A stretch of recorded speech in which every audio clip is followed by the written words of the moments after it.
welcome back to UCO SSS Presents Breakdown, a survival guide through college. And one of the unique things about student support services is that there's the umbrella of numerous programs. And I've been blessed, we've all been blessed with an opportunity to bring in one of our key organizations in for today's episode, SSS. Thank you, Cheleece. LO. And what that means is Student Support Services Leadership Organization. I got the president here, and then I have Miss Chloe here. And can you just tell me what your position is? I forgot. I'm the faculty advisor. Faculty advisor. Awesome episode. So I just want you guys to kind of go over and tell me what exactly you guys are. So SSSLO is an opportunity for students within SSS to sharpen their leadership skills through planning events or doing fun things around the office or canned food drives, different things like that. Awesome. Miss President, what you got? I think that pretty much covers a lot of that what we do, but I will say that being a part of the organization has definitely sharpened up my leadership skills. Like, I did STUCO in high school, and I thought that I knew a lot, but being a part of the organization has showed me, like, a different appreciation for, like, actually, like, what goes into the background of it, planning events, and how much fun it is actually planning the events and getting closer to other people inside the organization as well.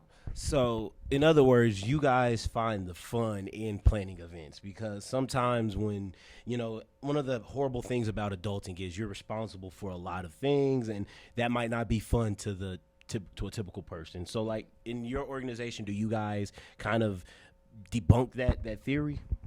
Or do y'all help debunk the theory, I think we do meetings every other week. So, like, just getting to sit down with other people, part of the organization, and it's not like you're burdened with doing a whole bunch of stuff at once. Like, everyone's involved, everyone's willing to help do something, so it's not stressful, which makes it more fun, and then you get to sit there and socialize with other people during these meetings. Awesome.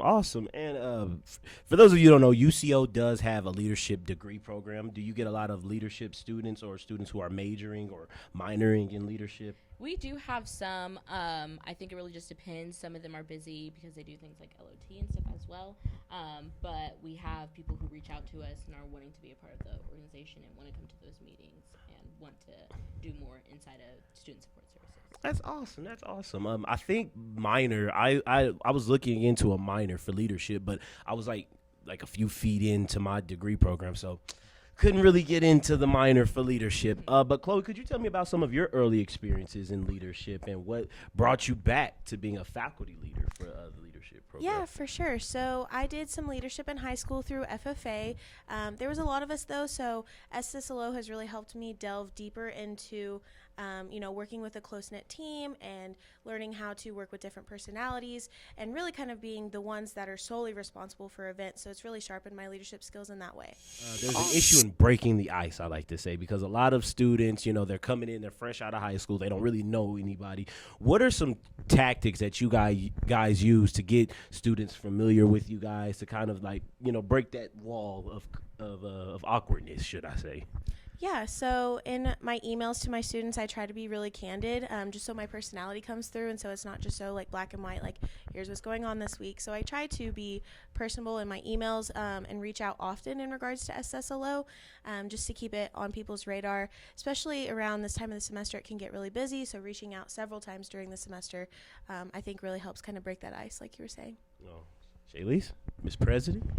Well, since I'm also a student at the university, I think just having, being able to relate to other students and then, just talking to them throughout my classes and stuff is also, a good way to, communicate with other students in our program or get other people who, want to be more involved into the leadership organization as well. That's awesome, and I think that's one of the first steps in being a leader because a lot of leaders, they take that first step in communicating, and when you're working on group projects and they already get you in a group together, that usually that first person who says something and kind of figures things out like that, it's already the first cue in that.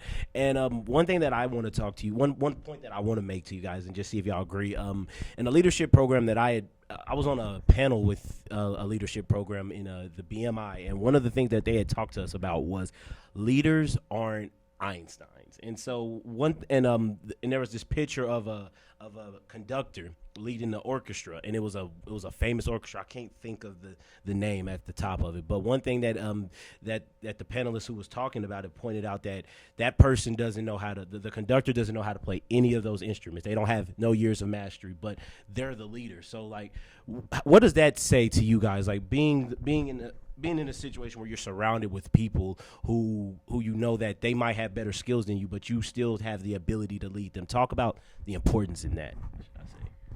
I think it's really important to know like other people's strengths and stuff like that. I know in psychology we did something called like compass points, and everyone likes to work differently and stuff, so you just need to be kind of flexible and understand like what everyone is good at and what they're not good at to kind of understand what each person should kind of do.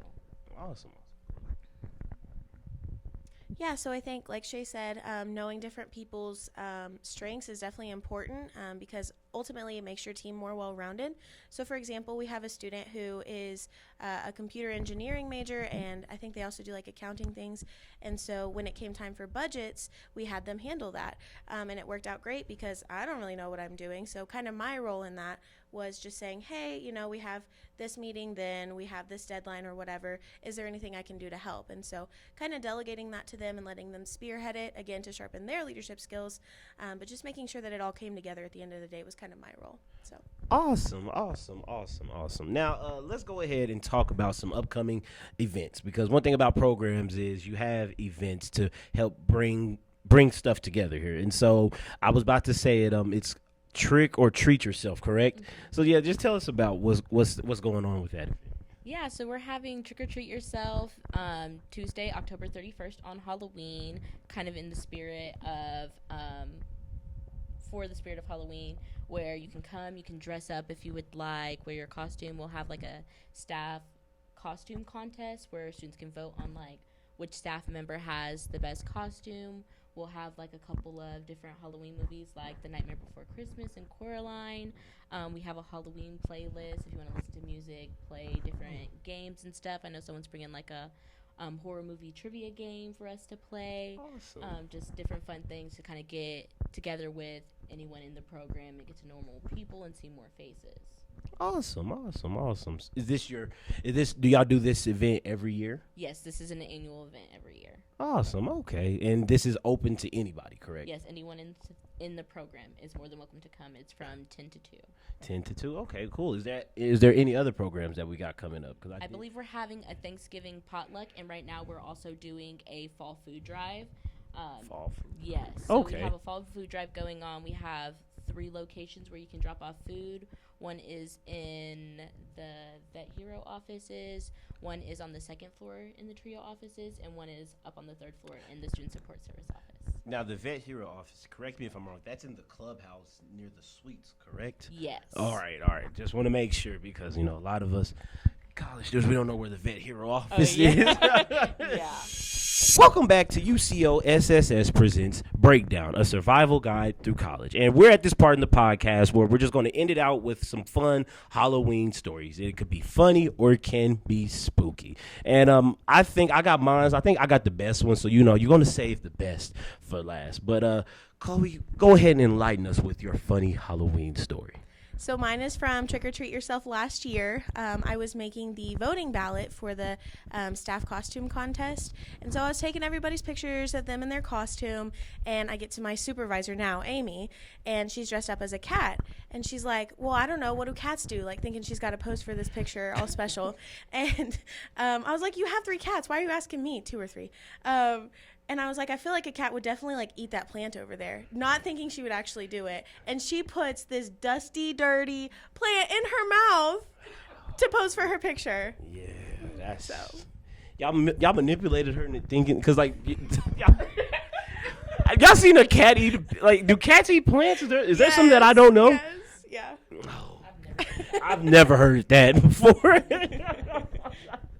Cheleece, do you have a story?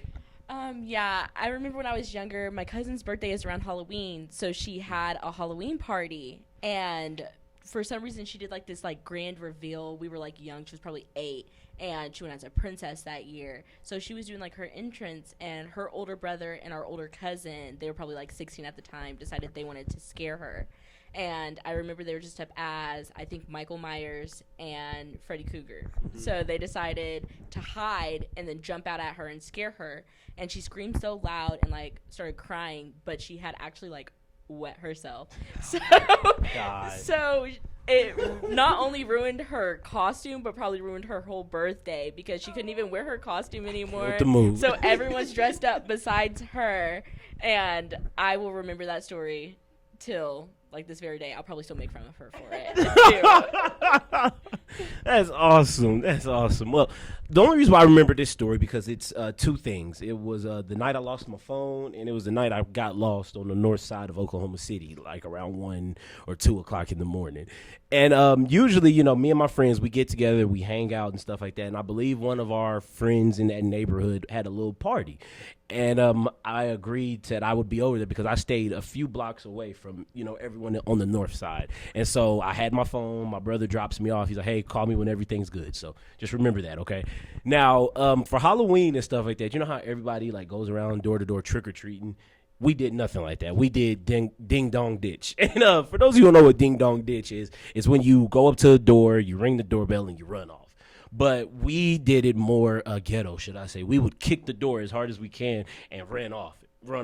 But this one dude that was in our group and stuff, he was not telling us when he would do it. And so, like, every time he would go up to the door, he would just, like, when we'd all be up on the porch and stuff like that, getting ready to take off, he wouldn't say it. He would just kick the door and run. So, like, after 3 or 4, you know, kicks and stuff like that, you know, we're like, hey, man, you're going to need to tell us when you kick it so we can just take off because, like, you know, we all together. We might get caught up and stuff. He's like, oh, man, y'all tripping. So we over like, man, all right. So the last time we did it, he go up to a door. We didn't even look at the door, but instead of hearing a big knock and stuff, you hear nothing but glass shatter. And so, of course, you know, 15, 16-year-olds, once we hear glass shatter, oh, yeah, we're running faster than that. We ran faster that whole thing. We ran faster, you know. And there was the one guy that we were all, like, together with and stuff like that. He's a heavy-set dude, you know. And we had a hard time keeping up with him. Like, that was the most fastest I had ever seen my guy run. Like, it blew my mind. Like, I had to keep up with him. Yeah. So, like, after we had, like, ran away a few blocks and stuff like that, thankfully no one had came out and stuff. I realized, all right, y'all, well, I got to leave, you know, and I realized my phone was lost. So instead of just going back to backtrack my phone, because, you know, that's a hot area because you just kicked the door with glass being shattered. So, you know, people are just, so it's like, you know, it probably wouldn't be a good, so, you know, that was just, I'm going to just have to live with that loss on that phone.